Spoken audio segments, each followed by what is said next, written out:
300 আসনের সরাসরি ভোটে নির্বাচিত সংসদে 11 জন জাতীয় পার্টির বিরোধী দল, এটা পৃথিবীর কোথাও গ্রহণযোগ্য নয়। সোজা রাস্তা তো একটাই, সোজা রাস্তা একটাই।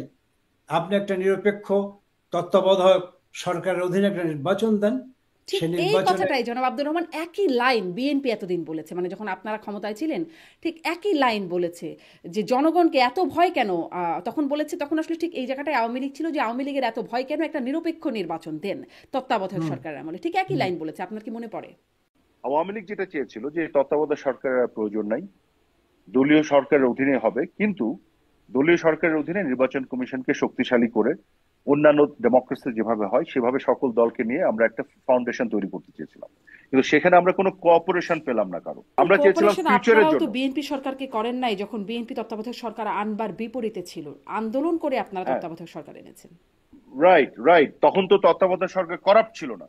জি, আপনি কি মনে করেন, মানে জনগণের তো একটা মতামতের প্রতিফলন, আপনি বলছেন জনগণ বিচার করবে, একরকম বিচার তো জনগণ করলোই। আপনি কি মনে করেন তত্ত্বাবধায়ক সরকার ছাড়া, আপনি নিজেই বলছিলেন যে রাজনৈতিক দলগুলো, আমাদের সেই রাজনৈতিক দলগুলোর উপরে সেই মানে সেই ভূমিকা তারা পালন করতে পারে নাই, তাহলে সেই রাজনৈতিক দলগুলোর আপনি অধীনে দেখেন রাজনৈতিক দলগুলো আওয়ামী লীগ নেতারা কেমন নির্বাচন চান, কেন তারা বিদেশে পালিয়ে গিয়েছেন?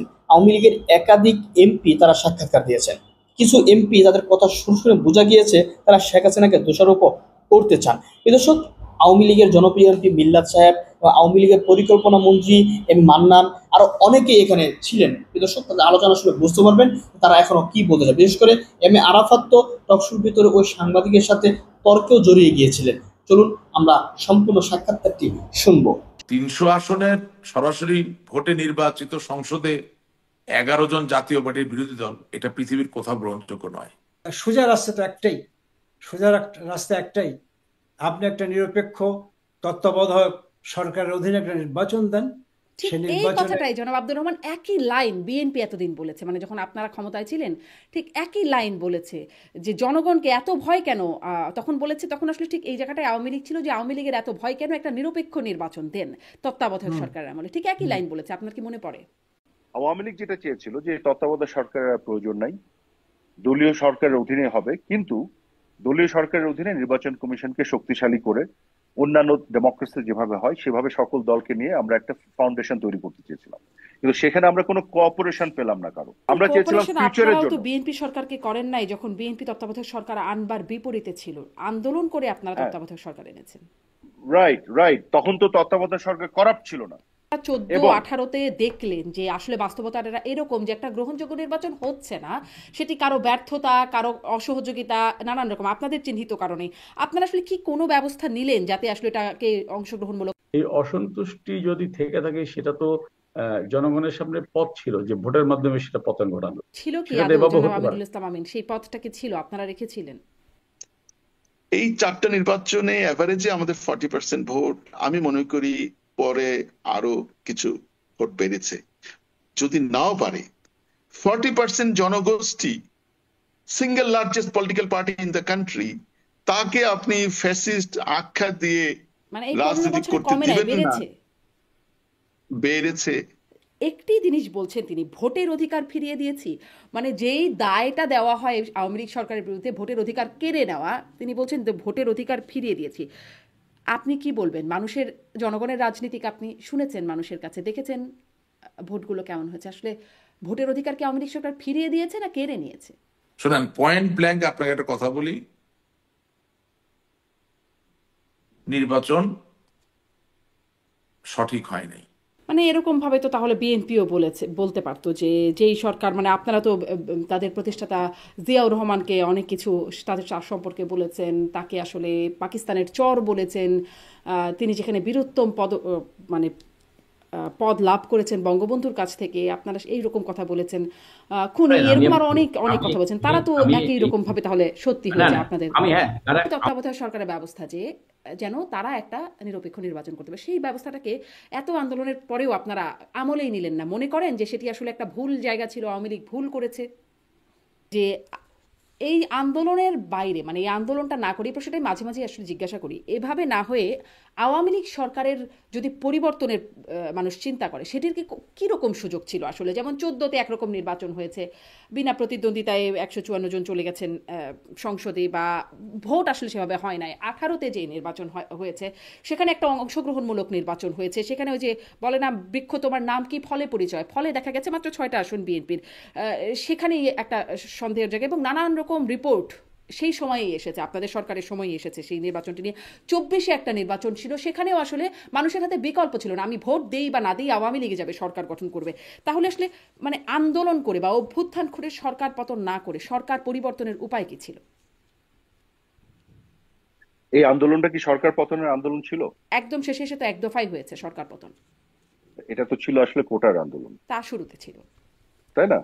তো ঠিক আছে, আমার প্রশ্ন তো সেটাই, যে এই যে কোটার নামে কাভারে এনে তারপরে একটা ষড়যন্ত্রমূলক ভাবে যে এতগুলো মানুষকে হত্যা করে মানুষের মন বিষে সেটা করা, সেটা তো প্রয়োজন ছিল না। সরকার যদি আনপপুলার হয়, সরকার যদি ইলেকশন রিগ করে, দেশের মানুষ সরকারকে যদি না চায়, আন্দোলন করে সরকার পতন হবে, কোনো অসুবিধা নেই। কিন্তু সেভাবে তো হয়নি, সেভাবে হয় নাই তো। তো আপনার এই যে সর্বশেষ যে নির্বাচন হলো, সেই নির্বাচনের আগেও যে জরিপগুলো হয়েছে, সেই জরিপে কি দেখা গেছে? ইভেন আইআরআই জরিপে দেখা গেছে মাননীয় প্রধানমন্ত্রীর অ্যাপ্রুভাল রেটিং ছিল 70%। তো মানুষের মধ্যে যদি এই ক্ষেত থাকতো যে প্রশ্ন আপনি করছেন, তাহলে ওনার অ্যাপ্রুভাল রেটিং 70% কি করেছিল? এবং আমি তো মনে করি সর্বশেষ নির্বাচনে যদি সবাই পার্টিসিপেট করতো, তাহলে একটা ভালো নির্বাচন করা সম্ভব ছিল। না, কিন্তু সেটা তো ঘটে সবাই নাই। তো পার্টিসিপেট করে, হ্যাঁ ঘটে নাই, সবাই পার্টিসিপেট করে নাই। এইখানে আমি কিছুটা ব্যর্থতা দায় নিতে রাজি আছি যে আমরা সবাইকে আনতে পারি নাই। আমাদের সেই কনফিডেন্স দেওয়ার ব্যাপারে হয়তো আমাদের সুযোগ ছিল, আমরা সেটা করতে পারি নাই। কয়বার আসলে সেই সেটা ব্যর্থতা? করতে পারলে 14, 18, 24, মানুষ আসলে আর কতদিন অপেক্ষা 14 করবে? 14 ব্যাপারটা তো আলাদা ছিল। 14 ব্যাপারে তো ধরেন ওখানে ইলেকশন আসবেই না, তারা মানে অগ্নি সন্ত্রাস করেছে, হ্যাঁ, যুদ্ধাপরাধের বিচার চলছিল, সেটাকে আটকে দেওয়ার একটা ষড়যন্ত্র ছিল, অনেক কিছু ছিল। কিন্তু সর্বশেষ নির্বাচনে এসে একটা তো উদ্যোগ ছিল, এবং ইলেকশন কমিশনকে শক্তিশালী করা থেকে শুরু করে বিভিন্ন ধরনের রিফর্মস কিন্তু আমরা করেছিলাম গত 15 বছরে। 82টার মতন রিফর্মস করা হয়েছিল, এবং সেগুলোতে কিন্তু আমরা যদি সকলের কোঅপারেশন পেতাম, একটা ফাউন্ডেশন তৈরি করা যেত ইলেকট্রাল প্রসেসের। সেখানে কিন্তু কোঅপারেশন লাগে, একতরফা আসলে করা যায় না। কিন্তু ওইখানেও কিন্তু আসলে আমরা সবার কোঅপারেশনটা পাইনি। পান নাই। আমরা কিন্তু 18 চেয়েছিলাম নির্বাচনে একটা এসে তারা সিস্টেম। যখন দেখেছে তারা আসলে খুব মানে এটা নির্বাচনটা সঠিকভাবে হচ্ছে না, তখন তারা আবার 24-এ কেন যাবে আপনাদের উপর বিশ্বাস করে? দেখেন, 18 নির্বাচনে আপনাকে বলি, এখানে অবশ্যই আমাদের দিক থেকে অনেক ভুল ভ্রান্তি এবং ব্যর্থতা ছিল, এখানে আমি অস্বীকার করবো না। But at the same time 18 নির্বাচনে যে আপনি যেটা দাবি করলেন আপনার প্রশ্নে, যে তারা এসে দেখতে আসছিল, তারা কিন্তু দেখতে আসেনি। 18 নির্বাচনটা তারাও করেনি। 300 আসনে 800 নমিনেশন দিয়ে একটা নির্বাচন হয় না। হ্যাঁ, যাদেরকে আপনি নমিনেশন দিচ্ছেন, দেওয়ার পরে আবার তাদেরকে আপনি ক্যাম্পেইন করছেন না, আপনি পোলিং এজেন্ট দিচ্ছেন না। কাজে ওই নির্বাচন তারা কিন্তু জাস্ট নাম কাওয়াস্তে দেখানোর জন্য এসেছিল, নির্বাচনটাকে বিতর্কিত করার জন্য। তো কাজেই একটা জিনিস যেটা হচ্ছে যে আমাদের দিকের যে ভুল ভ্রান্তি ব্যর্থতাগুলোকে আমি অস্বীকার করবো না, but at the same time অন্য পক্ষ থেকেও যে কোঅপারেশন পার্টিসিপেশনের জেনুইন যে দরকার ছিল, সেখানেও কিন্তু সেটারও কোনো আমরা সেজন্য তারা লক্ষণ হারবে, দেখিনি। সেজন্য তারা হারবে, সেটি তাদের জায়গা। কিন্তু মানে না না, যেহেতু হারবে সরকারে কেন? আপনারা, হারবে কেন? হারবে কেন? ওই যে এখান থেকে আপনারা তো একটা বলছিলেন, বিজয় আপনি নিয়ে বললেন আসা, যেটি তারা যে সঠিকভাবে বিতর্কিত করে না করা, নির্বাচনটা। নির্বাচনকে বিতর্কিত করা, এটাই তো যদি লক্ষ্য হয়, তাহলে হারবে কেন? নির্বাচনকে বিতর্কিত করা, আমাদের উপরে কিছু দোষ চাপানো, এই জিনিসগুলো তো আপনিও করার বলছিলেন সুযোগ যে থাকে। চাপানোর তো জায়গা না। যেমন ধরুন মানে তখন আপনারা দেখেছেন নিশ্চয়ই, তখন বিবিসির রিপোর্টারে এসেছে, দেখেছেন যে সকালবেলা ভোট শুরু হওয়ার আগেই ব্যালট বাক্স ভর্তি হয়েছে, এরকম কিছু খবর আছে। এইগুলো নানান রকম আছে। সেই তার বাইরে যদি বিবিসির কোন দেখেন যে, রিপোর্টে, বিবিসির কোন রিপোর্টে এটা দেখেছেন আপনি? আমি আপনাকে রিপোর্টটার লিঙ্কও সেন্ড করে দিতে পারি। বিবিসির কয়েকটা আমি রিপোর্টে, দেখেছি রিপোর্ট, হ্যাঁ হ্যাঁ একটা রিপোর্ট, কয়েকটা রিপোর্ট না। হ্যাঁ, আমি এবং আপনাকে কোথাও ইভেন বিবিসি লিঙ্কও কোন, পাঠিয়ে দিতে পারি। নো, আমি লিঙ্ক আমি বিবিসি, ইনফ্যাক্ট এখানে দিয়ে দিতে পারি না আমার না, শো নিচে। আমার কাছে দিয়ে দেন, আমার কাছে তো আছে। কিন্তু আপনি যেটা বলছেন ওই লিঙ্কে তো ওই ঘটনা নাই। কোন ঘটনা? লিঙ্কে যেটা আপনি বলছেন যে বিবিসি রিপোর্টে আপনি দেখেছেন যে ব্যালট বাক্স স্টাফ করা হচ্ছে, রাইট? মানে ভোট শুরুর আগেই রিপোর্টাররা গিয়ে দেখেছেন যে ব্যালট বাক্স ভর্তি। না, এখানে যেটা দেখা গেছে, একটা ব্যালট বাক্স নিয়ে একটা মুভমেন্ট দেখা গেছে, একটা ফুটেজে দেখানো গেছে। এবং যে কেন্দ্রে এই ঘটনাটা ঘটেছে, আপনার কেন্দ্র কতগুলি আছে গোটা বাংলাদেশে হিসাব করেন, পোলিং বুথ কতগুলি আছে আপনি দেখেন। 2,77,000 মতন পোলিং বুথ আছে। যেসব বুথে এই ধরনের টুকিটাকি অ্যানামলিস ছিল, অভিযোগ এসছে, সেটাকে কিন্তু স্টপ করে দেওয়া হচ্ছে। ওই বুথ কিন্তু ইলেকশন কমিশন ঘোষণা দিয়ে স্টপ করে দিয়েছে ইলেকশন, ওখানে কিন্তু ইলেকশন হয়নি, ওটা ভোট গণনা হয়নি। কাজে আমি কিন্তু আপনাকে যেটা বলতে চাই যে এরকম ঘটনা যে কোথাও ঘটে নাই সেটা না, কিন্তু যেখানে ঘটেছে সেখানে কিন্তু অ্যাকশন নেওয়া হয়েছে। কি অ্যাকশন নেওয়া হলো? ধরো নির্বাচন কমিশনের ওয়েবসাইটে বলা হয়েছে যে কেন্দ্রভিত্তিক ফলাফল পর্যালোচনা করে 213টি কেন্দ্রে শতভাগ ভোট পড়েছে, অন্তত 1889টি কেন্দ্রে 95 থেকে 99%, 99.99% ভোট পড়েছে। কিন্তু তারপরে তো আসলে কোনো ব্যবস্থা হয় নাই। প্রধান নির্বাচন কমিশনের কাছে বলা হলে তিনি বলেছেন গেজেট হয়ে গেছে, এখন আর কিছু করার নেই। না, দ্যাটস নট ট্রু। কতগুলি পোলিং বুথে আপনি বললেন? 213টি কেন্দ্রে শতভাগ ভোট পড়েছে। 213টি কেন্দ্র না পোলিং বুথ? কেন্দ্র, কেন্দ্র মানে বুথ। জি, বুথ, রাইট। কেন্দ্র হ্যাঁ। আর বুথের মধ্যে পার্থক্য আছে, কিন্তু এক জি। একটা কেন্দ্রে আবার অনেক বুথ থাকে। ঠিক আছে, তো টোটাল কতগুলি পোলিং বুথ আছে গোটা বাংলাদেশে? 2,77,000-এর বেশি, if I am not mistaken. কাজে আপনি যে 200টা পোলিং বুথে যদি কিছু অ্যানোমালিস থাকে সেটা কিন্তু গেজেটের সাথে সম্পর্ক না। যদি দেখা যায় যে অন্যান্য সবগুলোতে এইগুলোতে যদি আপনি কারেকশনস করেন তারপরও মূল নির্বাচনের ফলাফলে পরিবর্তন হবে না, তখন সেগুলো আর করার প্রয়োজন হয় না। কিন্তু তারা এগুলোতে অ্যাকশন আসলে নিয়েছে। কেন্দ্রই, রিপোর্ট একটা জিনিস আসলে বলি, কেন্দ্রই বলা আছে। হ্যাঁ, কেন্দ্রে পড়েছে না, শতভাগ ভোট, অন্তত 1889টি না, কেন্দ্রে এটা পড়েছে 95 থেকে 99% ভোট। এগুলো বুথ, এগুলো আসলে কেন্দ্র না, বুথ। হ্যাঁ, আপনাকে আমি বলি, নাম্বার 1 হচ্ছে যে এইগুলোতে আমি অ্যাকশন আসলে নেওয়া অনেকগুলো হচ্ছে। খবর বলছিলাম, বিবিসি নিউজ আমি বলছি, আমি বিডি নিউজ আমি দেখছি, প্রথম আলো, সবগুলোতেই আসলে আসলে কেন্দ্রই বলা হচ্ছে। আচ্ছা, ঠিক আছে, কিন্তু আসলে এটা পোলিং বুথ হবে যতটুকু আমার মনে আছে, but I might be wrong, দেখি ইউ তারপর ক্যান তো কোনো চেক ইট। ব্যবস্থা হলো না, আচ্ছা, মানে এখন সেটাই ছোট। বলছি আপনাকে, হ্যাঁ, সেটাই তো আপনাকে বলছি যে নাম্বার 1 হচ্ছে ব্যবস্থা হয়েছে, সেগুলোকে অফ করা হয়েছে। হয়নি, এগুলো গেজেট অফ প্রকাশ হয়ে গেছে। হয়েছে, no no no no, listen, এগুলো অফ করা হয়েছে। অফ করার পরে এটাকে আবার ইলেকশন কমিশন লুকায়নি, হাইড করেনি, তারা কিন্তু ওয়েবসাইটে দিয়েছে, আপনি সেখান থেকে জানতে পেরেছেন। হ্যাঁ, আর গেজেট প্রকাশের যেটা বলছেন, যেটা আপনাকে আমি বললাম, যে যদি ধরেন আপনি 2%, 1-2% এরকম অ্যানোমালিস পান পুরো ইলেকশনের, এটা কিন্তু পুরো ইলেকশনে যত পোলিং বুথ আছে সেটার সাথে হিসাব করলে দেখবেন এটা 1-2% এর বেশি না, 1-2% অ্যানোমালিস হয়েছে। আপনি কিন্তু খেয়াল করে শোনেন আমার কথাটা, হ্যাঁ, আমি হ্যাঁ, যেটা শুনছি। বলছি। 1-2% জায়গায় অ্যানোমালিস হয়েছে। ইলেকশনের ওভারঅল রেজাল্ট যেটা, সেটাকে এই 1-2% যদি পরিবর্তন না করতে পারে, তখন গেজেট হওয়ার পর এটাকে আর অ্যাকশন নেওয়ার কিছু নাই, থাকে না। এটাই ট্রেডিশন। আমি কি সেটাই বুঝতে বলছে পারলাম? যে গেজেট এমন হওয়ার পরে আর কিছু করার থাকে না। প্রয়োজন নাই। যদি দেখা যেত যে 40% বুথে এরকম হয়েছে এবং ইলেকশনের রেজাল্টে একদল জিতে গেছে, কিন্তু এই 40% জায়গাতে যদি অ্যানোমালিস ঠিক করা যায় তাহলে রেজাল্ট ঘুরে যেতে পারে, সেক্ষেত্রে আপনার আবার রি ইলেকশন হতে হবে। কিন্তু যদি দেখা যায় যে আপনার 1-2% জায়গাতে এটা হয়েছে এবং হওয়ার ফলে এটাকে যদি আপনি কারেকশনসও করেন তারপরও মূল রেজাল্টে কোনো পরিবর্তন আসবে না, সেটা কোনো ইম্প্যাক্ট নাই, তখন এটাকে আর আলাদাভাবে করার প্রয়োজন হয় না বা করা হয় না। আপনি আসলে যুক্তি, এটার পিছনে অনেক যুক্তি দিচ্ছেন। না, আমাদের যুক্তি না, আরাফাত, আপনারা যুক্তি তো না। মানেন নাই যখন আওয়ামী আমি লীগ। যুক্তি দিচ্ছি না, হ্যাঁ, শারমিন, আমি যুক্তি দিচ্ছি না। আপনি বাংলাদেশে তো কিছু অ্যাকসেপ্টেবল নির্বাচন হয়েছে যেগুলো হ্যাঁ, নিয়ে আপনারা কোনো বিতর্ক তুলেন না, হ্যাঁ, রাইট? হ্যাঁ। 91-এ হয়েছে, তারপর 96-এ হয়েছে, 2001-এর কথা বলে, 2008-এ।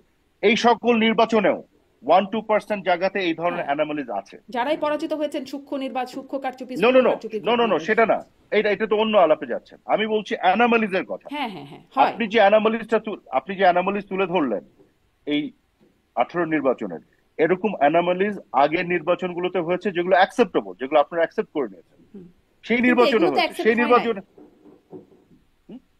হয়েছে এগুলো আসলে না, দেশে বিদেশে এগুলো নিয়ে প্রশ্ন উঠেছে। এই আমি এই আমি এই আমি কি বলছি এটা আগে শোনার চেষ্টা করেন। আচ্ছা, আমি বলছি যে নির্বাচন অ্যাকসেপ্ট করে নিয়েছেন সেই নির্বাচনেও এই সব উদাহরণ আছে, যে উদাহরণের কথা এটার ক্ষেত্রে আপনি বলছেন। আমি কি বুঝতে পারলাম? হ্যাঁ, হ্যাঁ, হ্যাঁ, বুঝতে পারছি। জি, মানে আপনি সেটাই বলছেন বলতে যে চাচ্ছি। আসলে কোন নির্বাচনই শতভাগ ত্রুটিমুক্ত হয় নাই, এটা একদমই সত্যি কথা। এক্স্যাক্টলি, একদমই সত্যি কথা। এক্স্যাক্টলি। কাজেই ট্রেডিশনটা হচ্ছে ত্রুটিটা যদি 1-2% থাকে তাহলে সেই ত্রুটিটা নিয়ে মানে আর কথা বলার কিছু থাকে না। জি, কিন্তু তারপরে এটা ওই যে যদি বললাম বৃক্ষ তোমার নাম কি ফলে পরিচয়, ফলটা যেরকম দেখা গেল সেটি তো আসলে সেটি তো খুব হবার মতো একটা বিষয় না। দেশে বিদেশে এটি নিয়ে প্রশ্ন উঠলো। আমি এটাই বলছিলাম যে ধরেন তত্ত্বাবধায়ক সরকার আনবার জন্য আওয়ামী লীগ আন্দোলন করে তত্ত্বাবধায়ক এনেছে, জামাত তখন যুগপৎভাবে আওয়ামী লীগের সাথে আন্দোলন করেছে, এবং তার ফলে তত্ত্বাবধায়ক সরকার আসতে বাধ্য হয়েছে, মানে দিতে বাধ্য হয়েছে বিএনপি সরকার। তারপরে তত্ত্বাবধায়ক সরকারকে যখন বিতর্কিত করবার একটা প্রয়াস ছিল বা ঘটছিল, তখনও আওয়ামী লীগ আন্দোলন করেছে, কোনোভাবেই দলীয় সরকারের অধীনে বা দলীয় ভাবে যেন কোনোভাবে নির্বাচনটা না হয়ে যায়। আওয়ামী লীগ কোনোভাবেই বিএনপিকে আস্থায় নিতে পারেনি, বিশ্বাস করতে পারেনি। কেন বিএনপি বা অন্য দলগুলো আপনাদেরকে আস্থায় নেবে? আস্থায় নেবার মতো 14, 18, 24 নির্বাচন হলো, একটাতেও আস্থায় নিতে পারছেন না। তারপরেও আপনারা এই বিষয়ে কোনো রকম মানে কোনোভাবে এটাকে আমলে নিচ্ছেন না। এটি আসলে কিভাবে যৌক্তিক হতে পারে? ভুল জারি হোক, ভোটাধিকার তো দেশের মানুষের। না, আমি আপনার প্রশ্নটা যেটা করলেন, দেখেন জিনিসটা হচ্ছে যে তত্ত্বাবধায়ক সরকারটা বাতিল করা কেন হয়েছিল, কোন বাস্তবতায়? 111 এর বাস্তবতায় বাতিল করা হয়েছিল, কারণ পুরো সিস্টেমটাকে করাপ্ট করে ফেলা হয়েছিল। তত্ত্বাবধায়ক সরকার যদি কাজই করতো তাহলে তো 111 হতো না, হতো? কিন্তু তারপর সেই তত্ত্বাবধায়ক সরকারে যে 2000 মানে আপনারা যে 2/3 মেজরিটি নিয়ে আসলেন, সেটা তো একটা মোটামুটি গ্রহণযোগ্য নির্বাচন। হ্যাঁ, কিন্তু তত্ত্বাবধায়ক সরকারটা 2 বছরের জন্য 111 এর সরকার আনলো এবং তারা কিন্তু আরো লম্বা সময় থাকতে চেয়েছিল। তো যখন দেখা গেল যে তত্ত্বাবধায়ক সরকারের ফরম্যাটটা, এক হচ্ছে বিচারপতিদের মধ্যে একটা সমস্যা তৈরি করে, ওই জায়গাটাকে করাপ্ট করছে, দ্বিতীয় হচ্ছে 111 এর মতন একটা ঘটনা তৈরি করেছে যেটা গণতন্ত্রকে হুমকি দিচ্ছে, সবকিছু বিবেচনায় নিয়ে এই করাপ্ট সিস্টেমটাকে বাতিল করা হলো। এবং আপনার যদি মনে থাকে, যখন তত্ত্বাবধায়ক সরকারটা করা হলো তখন কিন্তু বলা হচ্ছিল আগামী 3টা নির্বাচনের জন্য করা হবে, কাজে সেই 3টা নির্বাচন কিন্তু হয়েও গেল। তো এখন আওয়ামী লীগ যেটা চেয়েছিল যে তত্ত্বাবধায়ক সরকারের প্রয়োজন নাই, দলীয় সরকারের অধীনে হবে, কিন্তু দলীয় সরকারের অধীনে নির্বাচন কমিশনকে শক্তিশালী করে অন্যান্য ডেমোক্রেসি যেভাবে হয় সেভাবে সকল দলকে নিয়ে আমরা একটা ফাউন্ডেশন তৈরি করতে চেয়েছিলাম।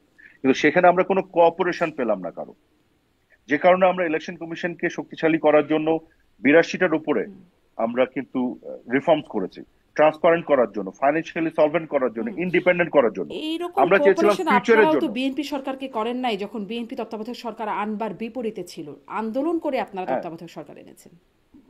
রাইট, তখন তো তত্ত্বাবধায়ক সরকার করাপ্ট ছিল না, তখন তো তত্ত্বাবধায়ক সরকারের ভুল ভ্রান্তিগুলি এক্সপোজড হয়নি, তখন তো 111 এর ঘটনা ঘটে নাই। তারপরে যখন আপনারা 14-18-তে দেখলেন যে আসলে বাস্তবতাটা এরকম যে একটা গ্রহণযোগ্য নির্বাচন হচ্ছে না, সেটি কারো ব্যর্থতা, কারো অসহযোগিতা, নানান রকম আপনাদের চিহ্নিত কারণে, আপনারা আসলে কি কোনো ব্যবস্থা নিলেন যাতে আসলে এটাকে অংশগ্রহণমূলক? এমনকি সাবেক পররাষ্ট্রমন্ত্রী ডক্টর হাসান মাহমুদ তিনিও বলেছেন বিএনপিকে না আনতে পারাটা, নির্বাচনে না আনতে পারাটা ব্যর্থতা। একের পর একবার হলো ব্যর্থতা বুঝে গেলাম, পরের বার হলো, তারপরে আর কতদিন মানুষ এভাবে আসলে ভোট না দিয়ে অপেক্ষা করবে ব্যর্থতা শুধরানোর জন্য? আপনার এই প্রশ্নের কোনো কিছু বুঝলাম না আমি, কি প্রশ্ন করলেন এটা? I don't understand this. মানে 14তে মানুষ ভোট দিল না, একটা বাস্তবতা সেই সময়, সেটির কথা আপনি বললেন। 18তে অবস্থাটা এরকম গিয়ে দাঁড়ালো, বিএনপি মাত্র 6টা ভোট পেল সেখানে, মানে 6টা ভোট না, দুঃখিত, 6টি আসন পেল। 24-এ আবারও সেই একই রকম অংশগ্রহণ হলো না, মানুষ আসলে বিকল্প পেল না কাকে, মানে যাকেই ভোট দিয়ে আওয়ামী লীগ ক্ষমতায় আসবে, বিষয়টা এরকম।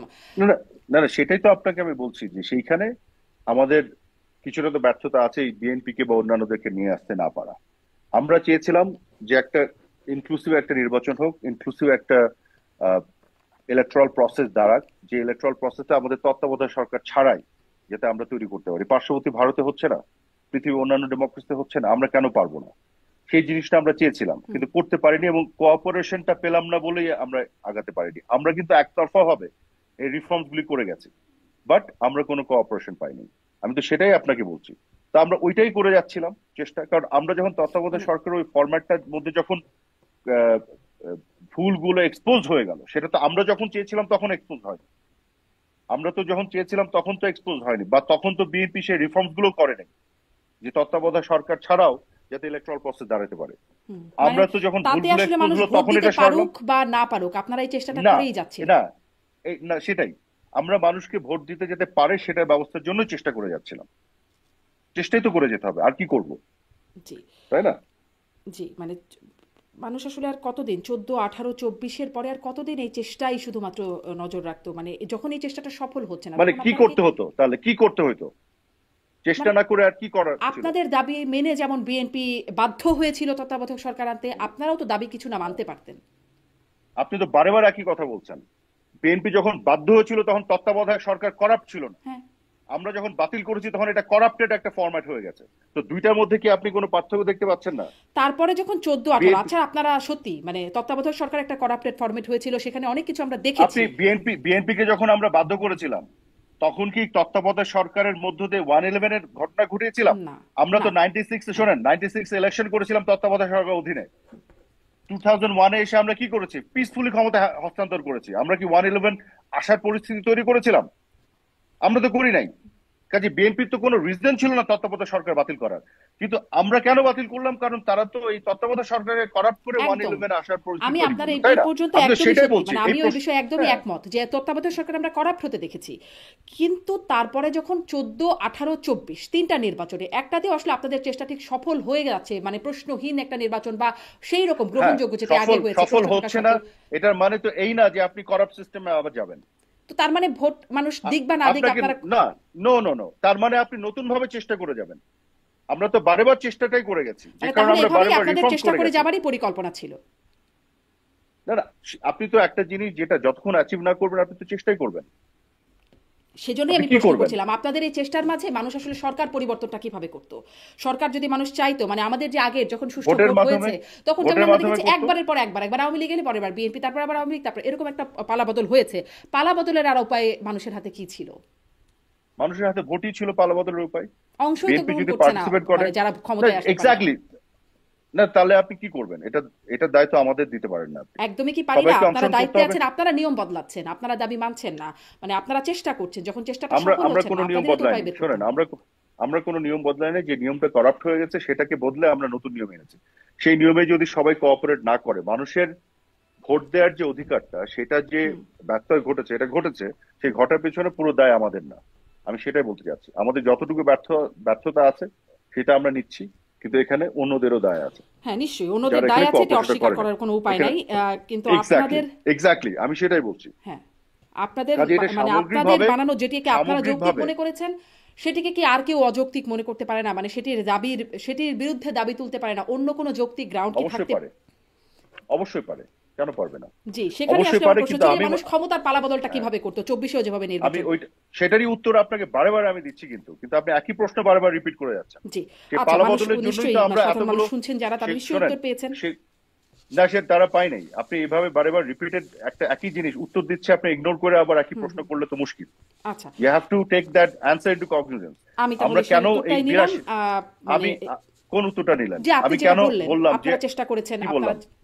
জি শুধু চেষ্টা না, আমি কিন্তু আপনাকে স্পেসিফিক্যালি বলেছি। আপনার একবার এটাকে আপনি কিন্তু অ্যাটেনশন দিচ্ছেন না। আমরা যে 82টা রিফর্মস করেছি, সেই রিফর্মস গুলি কি ছিল আপনি কি পড়ে দেখেছেন? সেই রিফর্মগুলো সেই কি কোনো রিফর্মস কাজে গুলি, এসেছে? এটাই আপনাকে বলছি, সেই রিফর্মস গুলির মধ্যে কাজে আসার অনেক সুযোগ ছিল। সেই রিফর্মস গুলির মাধ্যমে যদি বাকিদের কোঅপারেশন পাওয়া যেত, তাহলে যে জায়গাতে আপনি এসে বলছেন যে মানুষ যে পায়নি তাদের অধিকারটা, সেই অধিকারটা পাওয়ার একটা সুযোগ মানে ছিল। জনাব আরাফাত, সেটা আমাদের যদি তো একটা রাজনৈতিক বাস্তবতাও আছে যে আমাদের রাজনৈতিক দলগুলো এভাবে সহযোগিতা করে নাই, অতীতেও কখনো করে নাই। মানে এই বাস্তবতাটার মধ্যেই তো আপনারা রাজনীতি করেছেন। হ্যাঁ, তো এখন সেই বাস্তবতা তো আপনাকে বদলাতে হবে। সেখানে আমাদের যে যতটুকু ব্যর্থতা আছে সেটা আমরা নিচ্ছি, কিন্তু আমি বলছি এটা এককভাবে আমাদের ব্যর্থতা না। জি এখানে সামগ্রিকভাবে সবাইকে কিছু না কিছু দায় নিতে হবে। জি যে আমরা যেটা চেয়েছিলাম সেখানেও অনেকে আস্থা রাখতে পারে নাই এবং কোঅপারেট করে নাই। করতে পারলে যে জিনিসটা আপনি বলতে যাচ্ছেন যে যে জনগণ যে ভোট দেওয়ার অধিকার থেকে বঞ্চিত হয়েছে বা যেটা বলছেন, সেটা হয়তো হতো না। সেক্ষেত্রে আর বঞ্চনের সুযোগটা থাকতো না, সেখানে ক্ষমতা পালাবদলেরও সুযোগ ছিল। আমি সেটাই বলতে যাচ্ছি, আমরা আমাদের দিক থেকে যেটা করার সেটা আমরা করার চেষ্টা করেছি। জি তো এই অভিযোগটা সম্পর্কে আপনি কি বলবেন? শোনেন, পয়েন্ট ব্ল্যাঙ্ক আপনাকে একটা কথা বলি, নির্বাচন সঠিক হয় নাই।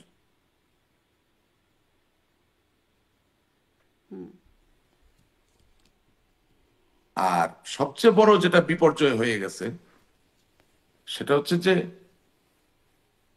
300 আসনের সরাসরি ভোটে নির্বাচিত সংসদে 11 জন জাতীয় পার্টির বিরোধী দল, এটা পৃথিবীর কোথাও গ্রহণযোগ্য নয়। এটা যদি আমাকে এখন কেউ মারেও কাটেও পেটায়ও, আমি আবারও একই কথাই বলব। সরাসরি ভোটের 300 সদস্যের যেই সংসদ, সেই সংসদে 11 জনের বিরোধী দল কোনোদিনও পৃথিবীর কোথাও গ্রহণযোগ্য হবে না। এবং গ্রহণযোগ্য তো হবেই না, সেটা সাস্টেনও করা সম্ভব না, এবং সেটার ফলাফল আমরা পেয়েছি। আপনি মনে করেন যদি সত্যি আপনি এরকম করতেন যে স্বতন্ত্র বনাম নৌকা নির্বাচন, এবং সেটাও যদি আন্তরিকতা নিষ্ঠার সাথে যে কয়জন স্বতন্ত্র দিতে আসছে তাদেরকে যদি আমরা বিরোধী দলে দিয়ে দিতাম, অর্থাৎ ওই 11+64, তার মানে যদি 75 জনের একটা বিরোধী দল হতো, হ্যাঁ, তারপরেও একটা বিতর্ক থাকতো, ট্রেজারি বেঞ্চ অর্থাৎ সরকারি দলের লোকদের সততার সাথে কাজ করা বা না করার উপর একটা নজরদারি থাকতো, প্রতি মুহূর্তে সংসদের ভিতরে একটা প্রতিবাদ থাকতো, সেই প্রতিবাদ বা সেই অভিযোগের জায়গাগুলো অনেক বেশি বিশ্বাসযোগ্য হতো। কিন্তু আপনি জেনে হোক না জেনে হোক, যখন 300 জন আমি বাকি 50 জন সংরক্ষিত আসন ধরলাম না, কারণ এটা তো আনুপাতিক ভাবে হয়, ওনারও সম্মানিত, ওনারও মাননীয় সংসদ সদস্য, কিন্তু আমি বলতে চাচ্ছি যে 300 জনের ভিতরে 11 জনের বিরোধী দল, this will not be acceptable anywhere in the world. In fact, Nelson Mandela ANC কে নিয়ে যখন সরকার গঠন করছে তখনও ওই আপনার কি বলে যে এই 11 আর 289 হয় নাই আর কি। এখন এই যখন আপনাদের সময় নির্বাচনের চালচিত্র, তখন এখন আবার জানা যাচ্ছে মির্জা ফখরুল ইসলাম আলমগীর ডক্টর ইউনূসের সাথে সাক্ষাৎ করেছেন, এবং মির্জা ফখরুল বলছেন যে এই বছরের শেষের দিকে নির্বাচন হতে পারে, এরকম একটা ইঙ্গিত তারা পেয়েছেন। আওয়ামী লীগকে নির্বাচনে অংশগ্রহণ করতে দেওয়া হবে না, এটি উপদেষ্টা নাহিদ ইসলাম, আসিফ মাহমুদেরা বারবার বলে আসছেন। যদিও ডক্টর ইউনূস একবার বলেছিলেন হিন্দুস্তান টাইমসকে দেওয়া সাক্ষাৎকারে যে আওয়ামী লীগকে বাধা দেবার তিনি কেউ নন বা তিনি দেবেন না, বিএনপি এটা চায় না, কিন্তু এখন বিএনপিও নিষিদ্ধ করবার কথা বলছে। আপনারা যেভাবে নির্বাচন করেছেন, এখন যদি এই নির্বাচনে আপনাদের উপরেও সেই অবস্থা হয়, যেমন 14-তে 24-এ বিএনপি নির্বাচনে আসে নাই, নির্বাচন হয়ে গেছে, আপনারা ক্ষমতায় গেছেন, আবার যদি এরকম হয়, আপনাদের কি খুব কিছু বলার থাকবে, খুব বড় গলায় কিছু বলবার থাকবে? না, আমি একেবারে নির্মোহ জায়গায় যাব। 2014 নির্বাচন এই রেফারেন্সে কাজ করে না।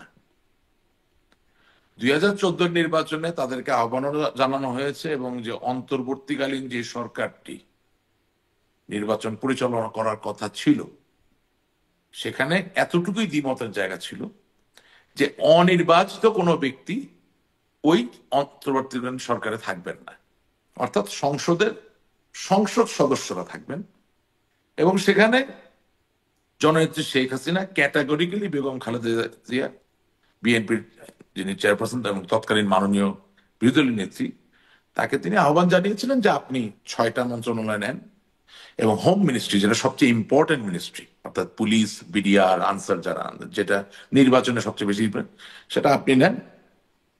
আরো 5টা আপনার পছন্দসই সম্মানিত যারা সংসদ সদস্য আপনার দল থেকে আছে তাদেরকে দিয়ে করেন। আর 2014 সালের নির্বাচনটা কিন্তু একান্তই একটা ইগোর উপর ভিত্তি করে যাওয়া হয় নাই। সো আমি এই জায়গায় এটা আনবো না, এটাকে আমি, এবং নির্বাচন হতেই হতো। নির্বাচন এখন কেউ যদি জোর করে না আসে, আপনি কিভাবে মধ্যবর্তী নির্বাচনও আপনারা দেন না, এরকম একটা আমি বলছি। তবে হ্যাঁ, 2018-2024 I am agreeable with you. আমি তো একটা কথা বললামই যে 2024-এর নির্বাচনটা যদি একটা ভিন্ন শেপও নিত, তাহলেও আরো বেশি কিছুদিন কন্টিনিউ করতে হবে। কিন্তু এটা তো একেবারেই নগ্ন হয়ে গেছে না সারা দুনিয়ায়, যে আপনি একটা 300 আসনের একটা সংসদ, সেখানে 289 জন হলো সব সরকারি দলের, এবং এটা দুঃখজনক হলেন বাস্তব, এটা জোকে রূপান্তরিত হয়েছিল। নির্বাচনের প্রসঙ্গে আপনি বলছিলেন যে এখন সমাধান হচ্ছে নির্বাচন। সাবেক আওয়ামী লীগের সাবেক তথ্যমন্ত্রী মোহাম্মদ আরাফাত তিনি বলছেন ডক্টর ইউনূস সরকারের অধীনে কোনো নির্বাচনে আওয়ামী লীগ যাবে না। যখন দেশে আসলে এটি আলোচনা হচ্ছে আওয়ামী লীগকে নির্বাচন করতে দেয়া হবে কি হবে না, তখন এই কথাটা মোহাম্মদ আরাফাত বলছেন যে নির্বাচন ডক্টর ইউনূস সরকারের অধীনে যাবে না।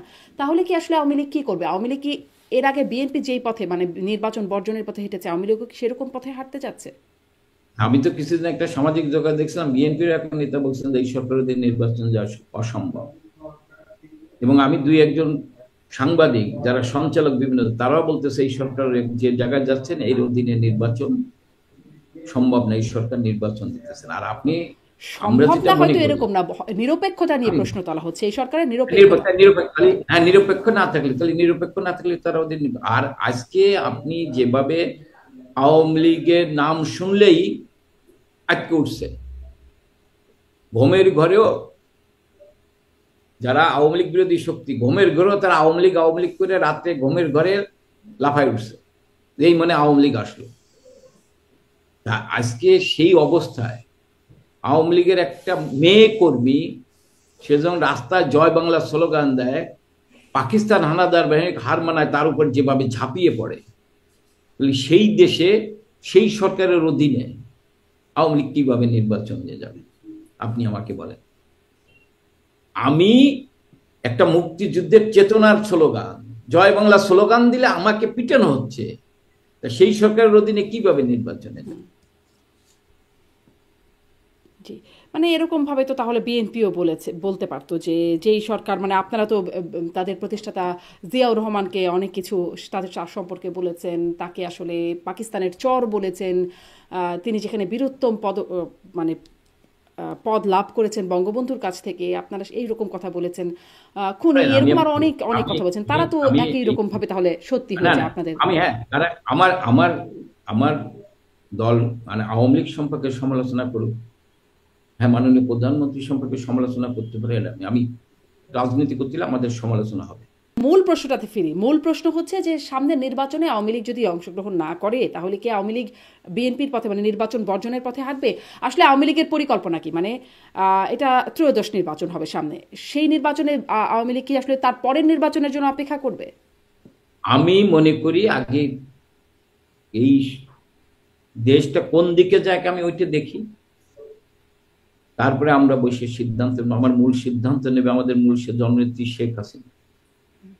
আমরা এখনো নির্বাচন বা অন্য কিছু নিয়ে ভাবছি না, আমরা এখন ভাবছি দেশটাকে নিয়ে।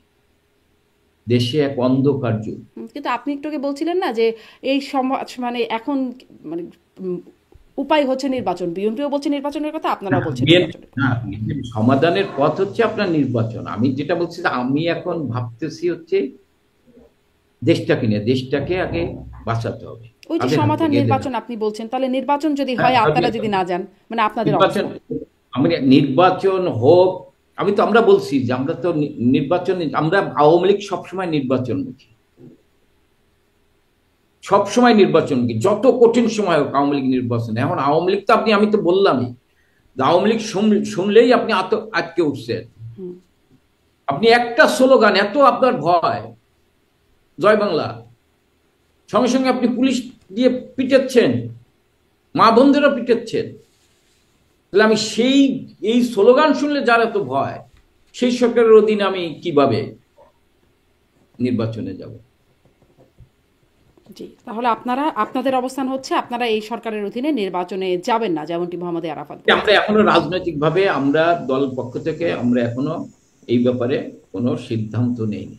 এবং সেখানে 15 বছর একটি দল ক্ষমতায় ছিল, আওয়ামী লীগের মতো রাজনৈতিক দল, যেটা একটা মাল্টিক্লাস অর্গানাইজেশন।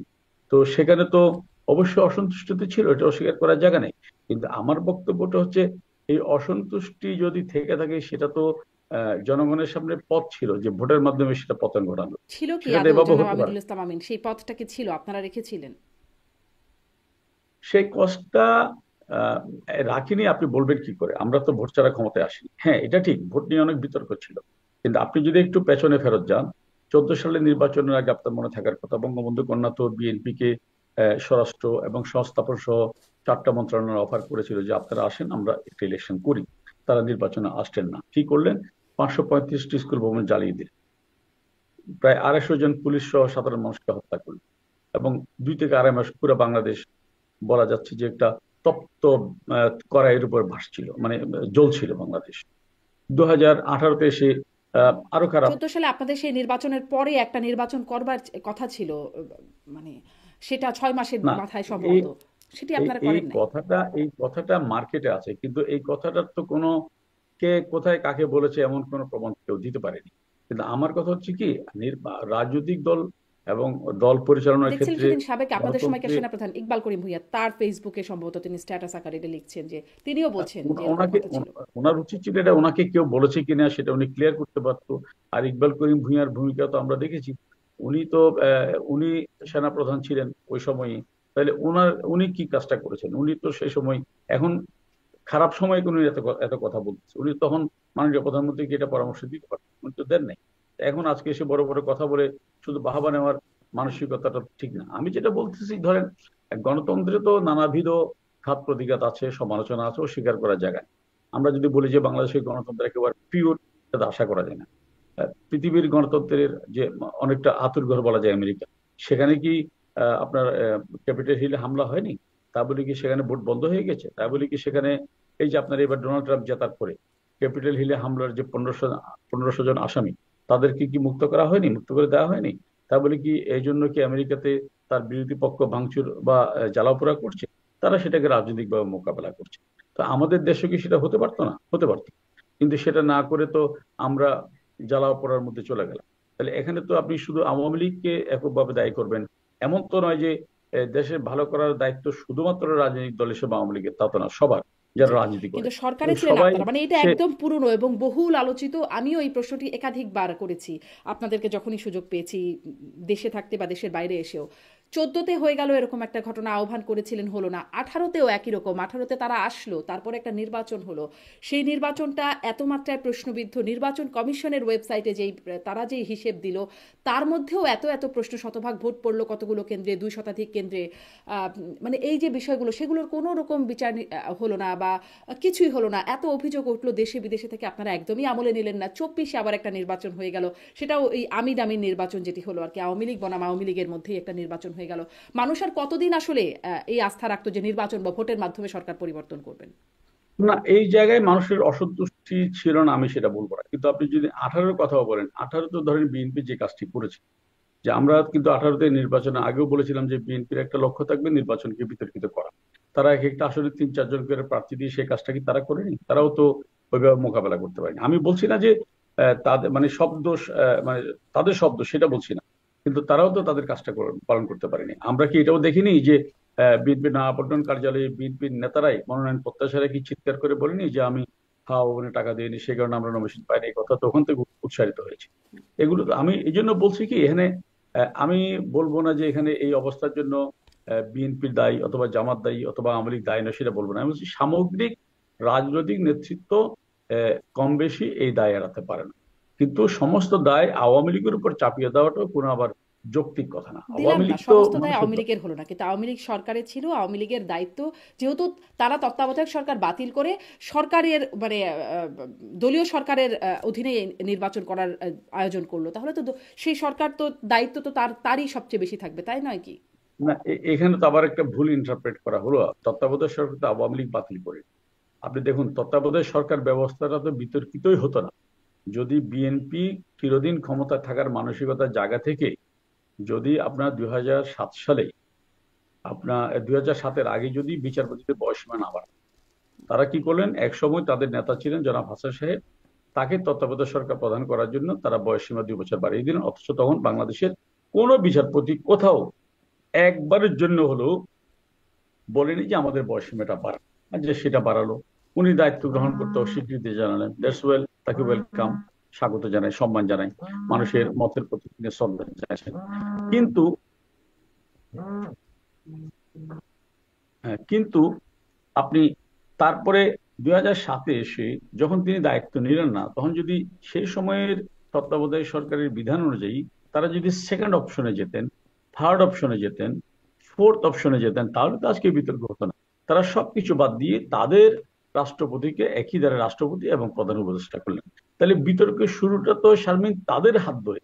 আমি বিএনপি নেতাদেরকে করজোরে বলছি, তারা এই জিনিসটা নিয়ে ভাবছে না কেন? যেমন আমি বলছি যে হ্যাঁ, আমাদেরও দায় ছিল, তাহলে ওরা যদি সেই কাজটা না করতে, বিতর্কের শুরুটা তাদের হাত ধরে, এটি যদি স্বীকার করে নি যে হ্যাঁ বিতর্কের, তাহলে তো তত্ত্বাবধায়ক সরকার ব্যবস্থা বাতিলের প্রসঙ্গটি আসতো না। তো প্রসঙ্গ তারা তৈরি করেছেন এবং হাইকোর্ট সেটা বাতিল করেছে। এখানে আওয়ামী লীগ হাইকোর্টের যে অবজারভেশন ছিল যে সরকার চাইলে 2বার করতে পারবে, সেটা আমরা করিনি। কিন্তু তার এই জন্য তো আপনি দায়িত্ব শুরুটা তো বিএনপি করেছে, তাহলে তো আওয়ামী লীগের উপর দায়টা চাপানোর কোনো সুযোগই নেই। মানে তত্ত্বাবধায়ক সরকারকে বিতর্কিত করার যে দায়, সেটি আপনারা বিএনপির উপর দিতেই পারেন। কিন্তু তারপরে যেটা হলো, তত্ত্বাবধায়ক সরকার বাতিল হলো, বাতিল হবার পরে 14, 18, 24 তিনটি নির্বাচন হয়ে গেল। কোনো কি ইঙ্গিত ছিল সামনের নির্বাচনটা অন্তর্ভুক্তিমূলক নির্বাচন হবে বা মানুষের হাতে অপশন থাকবে যে সে যাকে খুশি তাকে ভোট দিতে পারবে? তার হাতে যদি দুটোই অপশন, আওয়ামী লীগ বনাম আওয়ামী লীগ, সে যদি আওয়ামী লীগকে না চায় তার হাতে অপশন কি ছিল? 24-এ ওই ঘটনা ঘটে গেল। না মানুষের আসলে 24 ভোটের 24 মাধ্যমে সরকার পরিবর্তনের না উপায় কোথায়? না 24-এ তো বিএনপি নির্বাচনে আসতে তো বিএনপি একটু বাধা দেয়নি। 18তেও বিএনপি বাধা দিয়েছিল নির্বাচন, না, কিন্তু 18তে যে ঘটনা হলো সেটাতে দেখলাম। শুনেন, একবার যদি খারাপ হয় বারবার খারাপ হবে এটা তো ভাবার কোনো কারণ নেই। বিএনপি তো 14তে 18 হলো না, 24-এ 18তে তো হলো না, নির্বাচন আসতে 24-এ না। হলো না, আর কতবারের জন্য অপেক্ষা? না 14তে তো বিএনপি নির্বাচনী সুব্যবস্থা, 14তে তো বিএনপি জামাত বাংলাদেশটাকে নিশ্চিহ্ন করার চেষ্টা করে।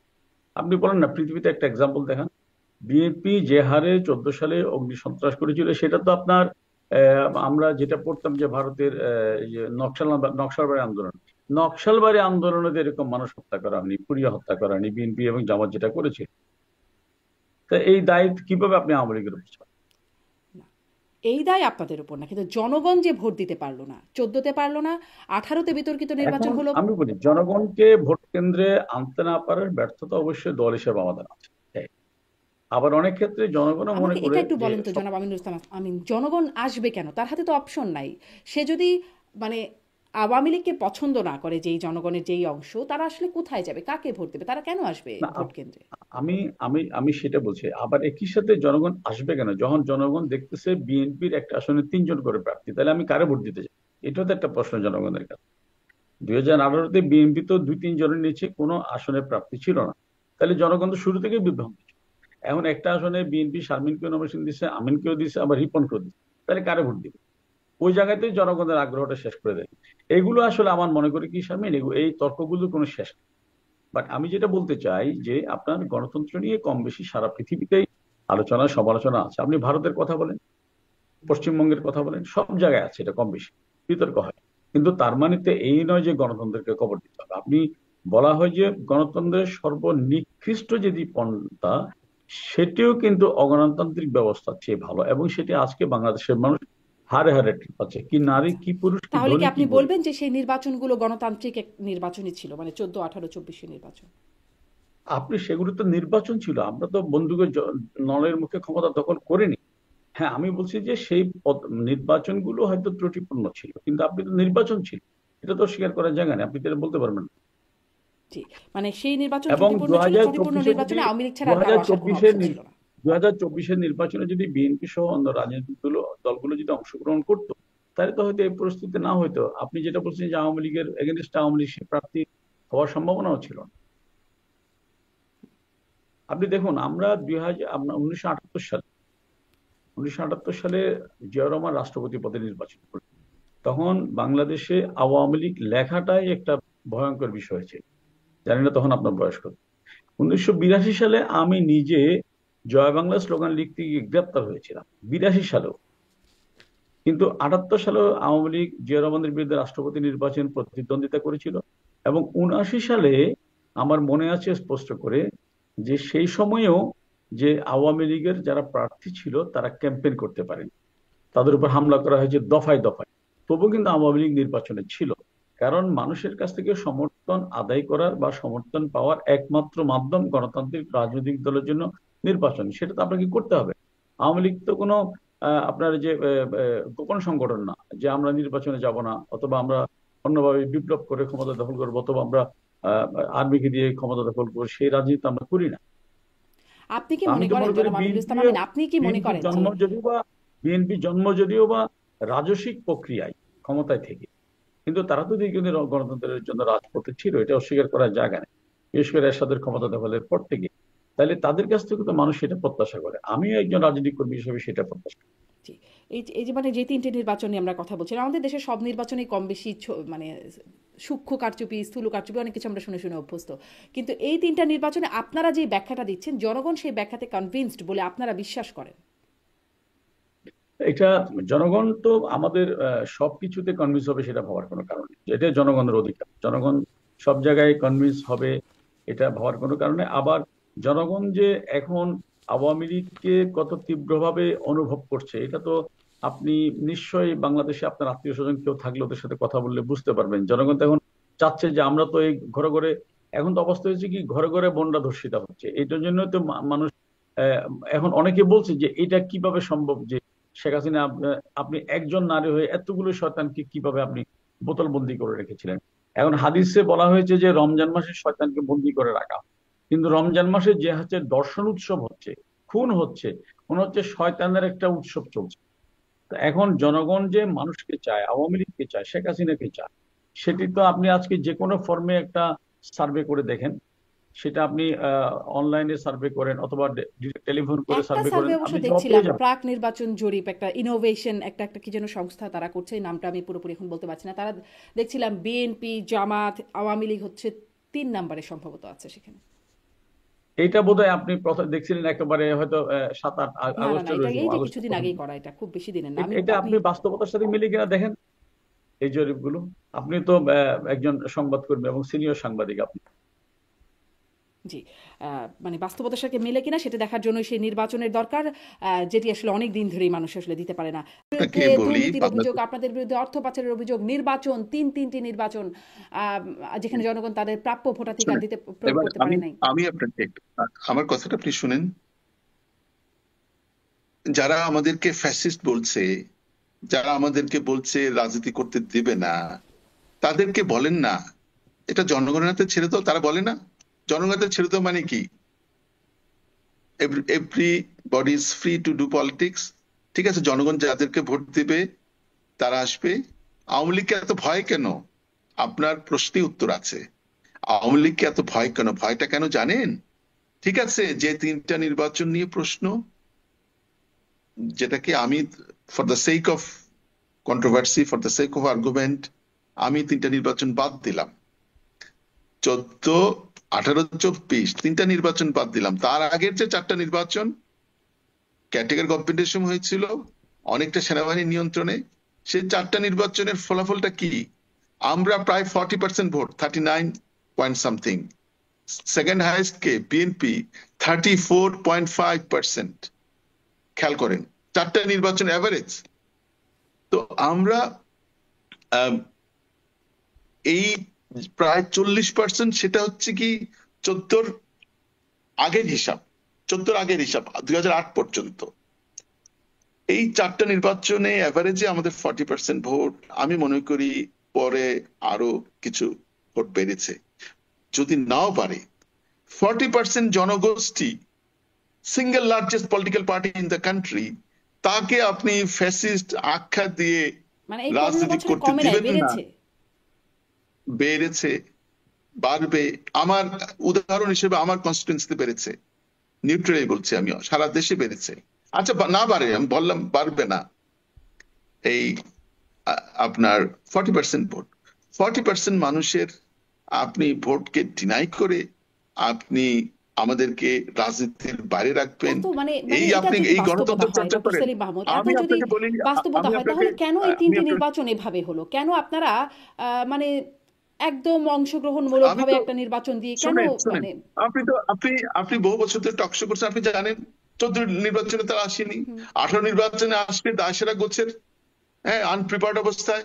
24 ইলেকশনে তারা আসেনি, হ্যাঁ, তারা তাদেরকে তো আসলে আসে দায়সারা বারবার অবস্থায়, তাদের অনেক দোষ, তারা আসলে দায়িত্ব নিয়ে বা নির্বাচন বিতর্কিত করবার জন্য তারা এসেছে, এই কথাগুলো তারা বলেছে। এবার আচ্ছা, আমরা আমরা এটা আমার জানি, আমার কিন্তু ডক্টর সেলিম মাহমুদ, কিন্তু রাতে কেন ভোট, কেন ভোটের কারচুপি এত হলো? রাতে রাতে তো আমরা ভোট করিনি, আমরা তো সকালবেলা এমনি পাস গিয়ে দেখা করলাম, যাচ্ছে রাতে বাক্স ভোট ভর্তি, ভোটের বাক্স ভর্তি, বিবিসি সাংবাদিক গিয়ে দেখছেন না যে সকালবেলা বাক্স না না, ভর্তি, এটা শতাধিক শুনেন, কেন্দ্রে এই একদম শতভাগ ভোট পড়ছে। no, no, আমি আপনাকে বলি, এই অভিযোগ করছে ঠিক নির্বাচনের পরের দিন। নির্বাচনের দিন কেউ কথা বলেনি। সারা দেশে যদি একসাথে এরকম ঘটনা ঘটতো, কথার কথা আমি বলছি, কেউ একটা ভিডিও করলো না, কেউ একটা ছবি তুললো না, কিন্তু একজন খোদ বিবিসির ইয়াং নির্বাচন সাংবাদিক কমিশনের পরের দিন, ওয়েবসাইটে, খোদ নির্বাচন কমিশনের ওয়েবসাইটে দেয়া আছে, হ্যাঁ, আপনি বললে আমি এখনো দেখাতে পারি, যে শতাধিক কেন্দ্রে শতভাগ ভোট পড়েছে, এবং কত 2 শতাধিক কেন্দ্র বা কত, আমি ঠিক একদম এক্সাক্ট নাম্বারটা বলতে পারবো না, কিন্তু আপনি বললেই আমি বের করতে পারবো। আমি একাধিক অনুষ্ঠানে এটা না, আমি রেফারেন্স আপনাকে দিয়েছি। বলি, আমি আমি আমি কথাটা বলি, এই শুধু এটা বাংলাদেশ নয়, এই পাক ভারতের এই নির্বাচন ইতিহাস যদি দেখেন, এরকম স্থানীয় পর্যায়ে অনেক রিগিং হয়।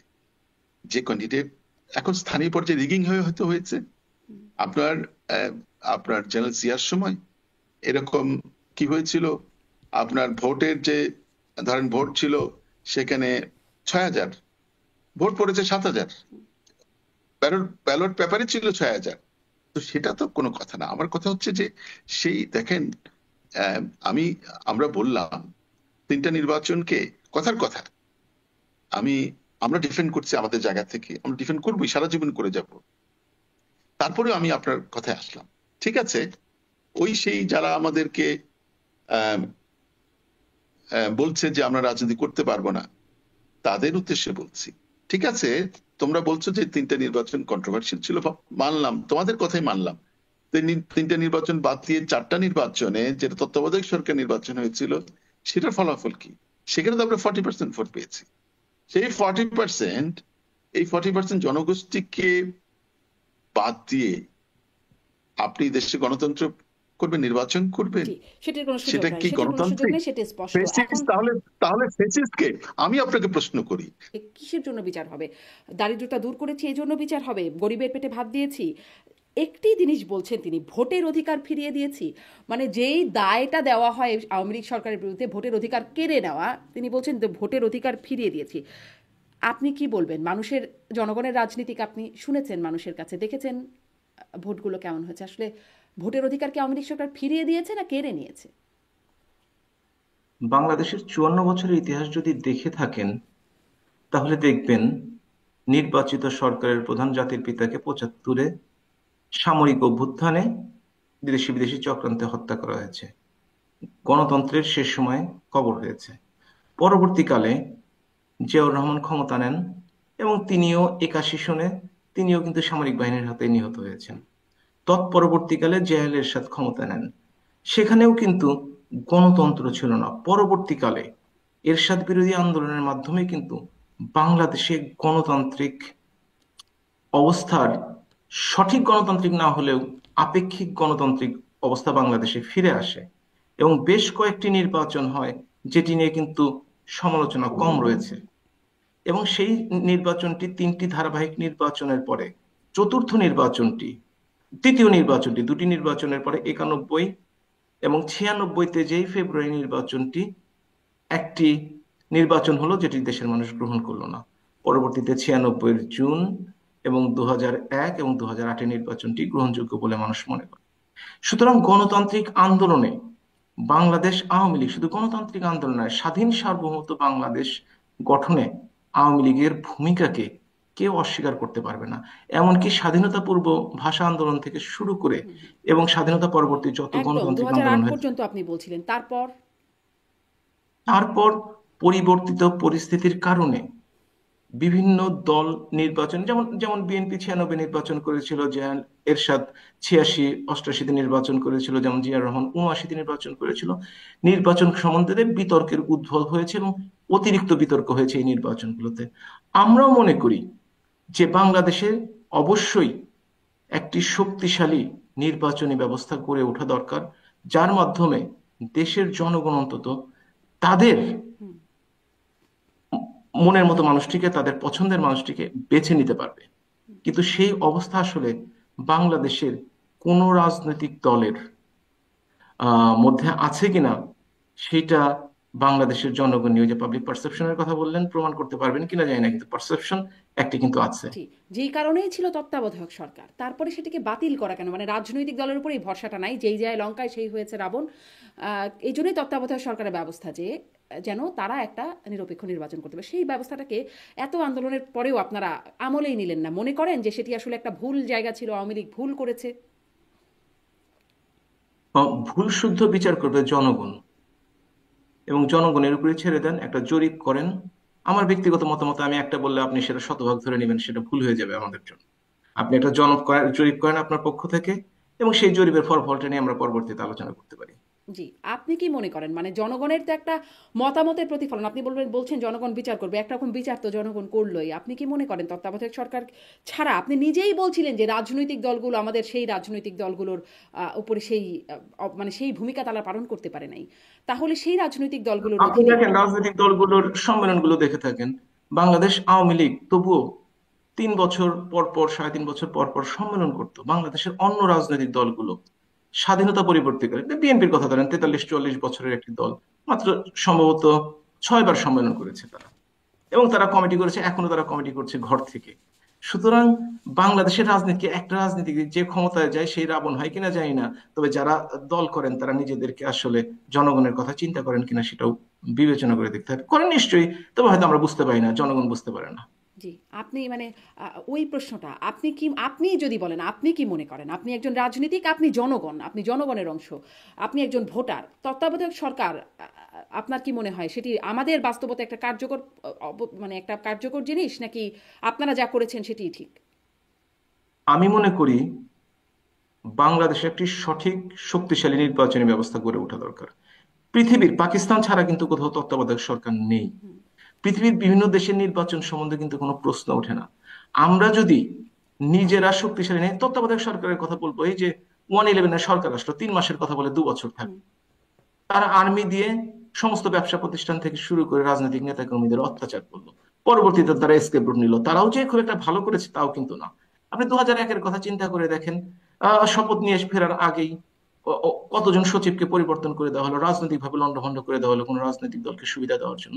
সুতরাং প্রত্যেকটিরই সুবিধা অসুবিধা বিবেচনা করতে হবে, প্রত্যেকেরই কোনটাতে জনগণের জন্য সুবিধা। আপনার যদি শক্তিশালী একটা ব্যবস্থা থাকে তাহলে তো আপনাকে এই সিস্টেম নিয়ে কোনো চিন্তা করার কিছু নেই। সেই ব্যবস্থা তো নাই, আপনাকে যে ব্যবস্থা শুরু হয়ে গিয়েছিল 14, এবং 18, যে 24, ব্যবস্থা নাই, মানে সরকার আমরা তো পরিবর্তনের কি কোনো সম্ভাবনা বা কোনো উপায় ছিল?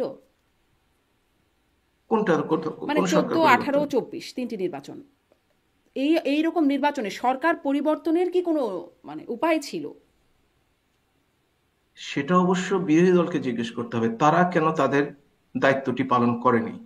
যদি মনে করেন আওয়ামী লীগ সরকার জোর করে কিছু করার চেষ্টা করছে, কথার কথা ধরে নিলাম, তাহলে বিরোধী দলের তো একটা দায়িত্ব আছে। শুধু একটি দলের উপর চাপিয়ে দেওয়া তো সঠিক হবে বলে আমি মনে করি না। এবং আমরা এখন যেহেতু আওয়ামী লীগ ক্ষমতাচ্যুত হয়েছে, সব দোষ নন্দ ঘোষের উপর চাপানো হচ্ছে। কিন্তু বাংলাদেশের রাজনৈতিক ইতিহাস পর্যালোচনা করলে এককভাবেই কোনো দলের উপর ভালো বা মন্দের দায়িত্ব চাপিয়ে দেওয়াটা ঠিক হবে না। ধন্যবাদ। জি, আজকে যারা শাসন ক্ষমতায় আছে, আজকে যারা ক্ষমতা জবরদখল করেছে, আজকে যারা ক্ষমতা ছিনতাই করে এই বাংলাদেশের মসনদে আছে, তাদের এত ভয় কেন এই আওয়ামী লীগকে নিয়ে?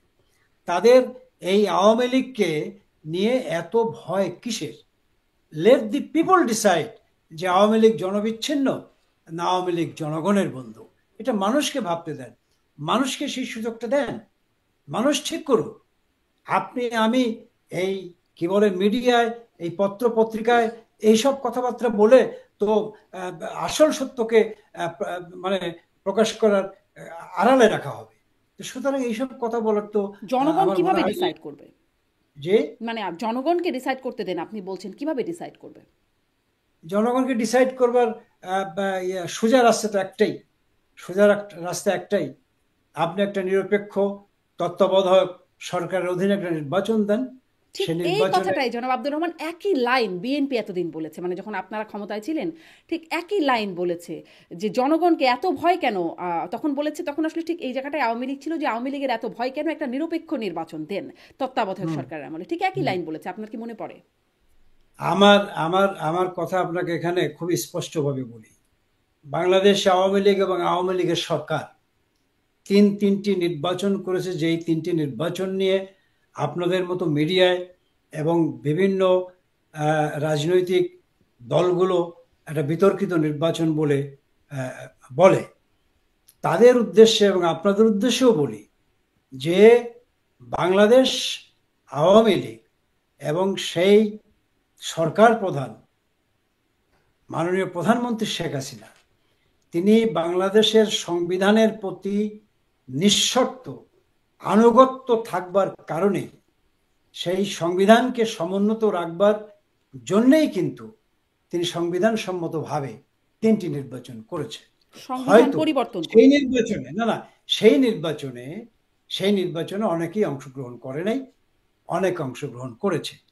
বা কিছু কিছু দল নির্বাচনে অংশগ্রহণ করলে একটা আপনাদের এবং বাংলাদেশের অনেক অনেক রাজনৈতিক শক্তিগুলো মনে করত যে এটি একটি কি বলে পার্টিসিপেটরি ইলেকশন হয়েছে।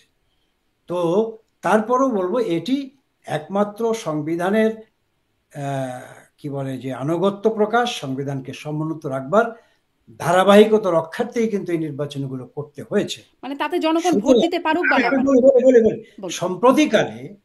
সম্প্রতিকালে মহামান্য আদালত তারা সংবিধানের ভেতরে এই কি বলে যে তত্ত্বাবধায়ক সরকারের প্রভিশনটা তারা নতুন করে সন্নিবেশিত করেছেন, এবং আমার মনে হয় যে এই ফেব্রুয়ারি মাসের প্রথম সপ্তাহের দিকেই হয়তো তার একটা চূড়ান্ত ফয়সলা তারা করবেন।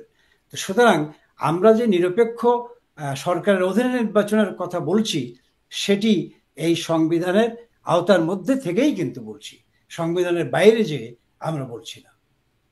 জি, যেহেতু সংবিধানে এই প্রভিশনটাকে রাখবার অভিপ্রায় ব্যক্ত করেছেন বা মহামান্য আদালতের অবজারভেশন আছে এবং তারা এইটিকে সন্নিবেশিত করতে চান, সেই জায়গা থেকেই কিন্তু আমি কথাটি বলছি।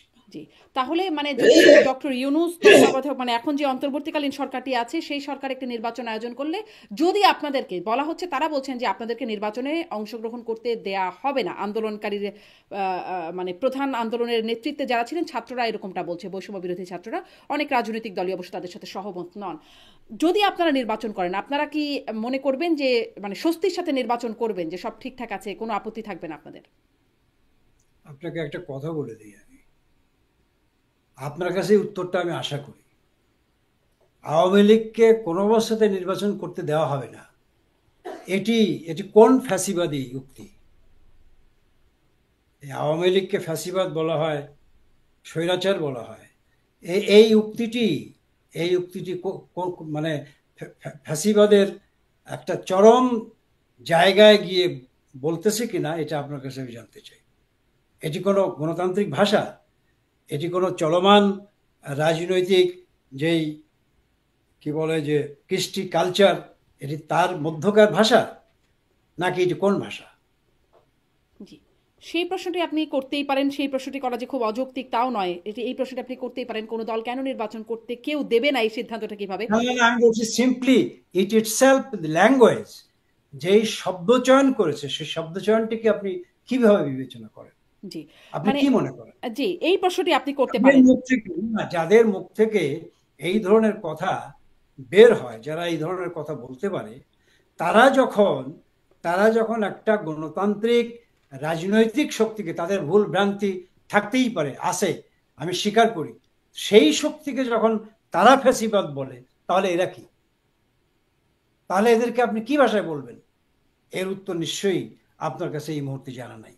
হ্যাঁ, দ্বিতীয় প্রশ্ন কি? জি জি, আপনি এই প্রশ্নটা যৌক্তিকভাবে করতেই পারেন। আপনার এই প্রশ্ন করবার যে জায়গাটি, সেটির সাথে আমি দ্বিমত জানাচ্ছি না, কিন্তু আমি আসলে এই জিনিসটা বলছি যে আপনারা বলেছিলেন সংবিধানের কথা, সংবিধানের ধারাবাহিকতা, বা এখনো বলছেন ধারাবাহিকতা রক্ষার্থে। আমি আসলে এই প্রশ্নটা করছিলাম, এর আগেও আমি এই প্রশ্নটা করেছি, যে তাতে মানুষ ভোট দিতে পারুক বা না পারুক, জনরায়ের বাস্তবায়ন বা প্রতিফলন ঘটুক বা না ঘটুক, আপনারা ওই ন্যারেটিভেই যে 14, 18, 24 আর কতদিন আসলে আপনারা ওই ন্যারেটিভে যেতেন?